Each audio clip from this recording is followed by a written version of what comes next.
I handed over rent to my parents, who had secretly stashed away my $50,000 college fund and passed it to my sister. I reached out to my grandfather. Now they're cut from his will, and I'm the one running the bakery. For some background, I just finished college, but my journey was far from smooth. It all kicked off when I was 18, and my parents pulled a shocking move. Let me walk you through it. It was the summer after high school. I was thrilled to begin community college that fall. I picked a school close to home because, let's face it, college costs a fortune, and staying local seemed like the smart choice. I had some cash saved from my part-time job at a coffee shop and was banking on my parents' support to make it work, so I figured I'd manage. One evening, my parents called me to the dining room. I thought it'd be one of those typical, "we're so proud of you" chats. Nope. Instead, I got the "you're an adult now" lecture. You know, the one about standing on your own 2 feet and learning the worth of $1. Then my mom dropped the bomb. "We've decided not to fund your college. You'll need to handle it yourself." My heart sank. I wasn't expecting them to cover everything, but not even a dime. No help with tuition, textbooks, or even gas for the commute. It stung like a betrayal. But it got worse.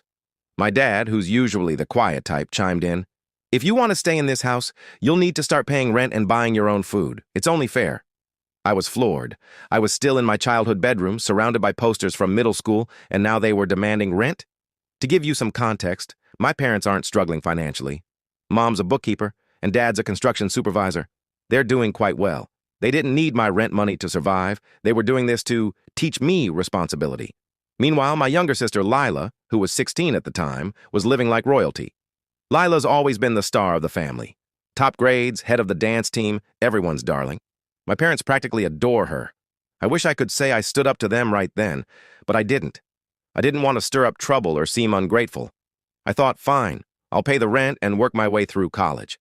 I've always been self-reliant, but deep down, I was furious. Rent wasn't the only issue. Tuition, books, gas, and groceries piled up fast. I started picking up extra shifts at the coffee shop, often working late into the night.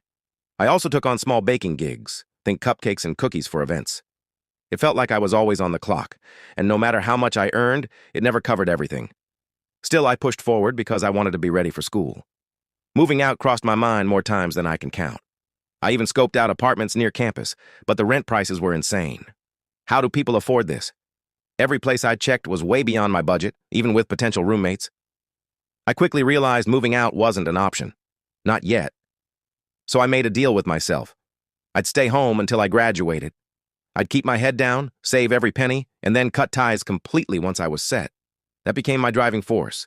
Every late shift, every dollar tucked away, every missed hangout with friends, it was all for my plan to break free. But staying home was no picnic. My parents didn't make it any easier. They started demanding rent even before classes began. They'd constantly nag me about payment deadlines, even if I was just a day away from paying. It wasn't like I was behind. They just loved holding it over me. Meanwhile, they were spoiling Lila like it was her birthday every week. One time, they took her shopping for a new dance outfit and came back with an entire wardrobe. She waltzed in with bags of clothes, shoes, and jewelry, beaming. I asked Mom if they could at least help with my textbooks for the upcoming semester. She just stared at me and said, "Ellie, you need to manage your money better. Lila doesn't have these kinds of costs."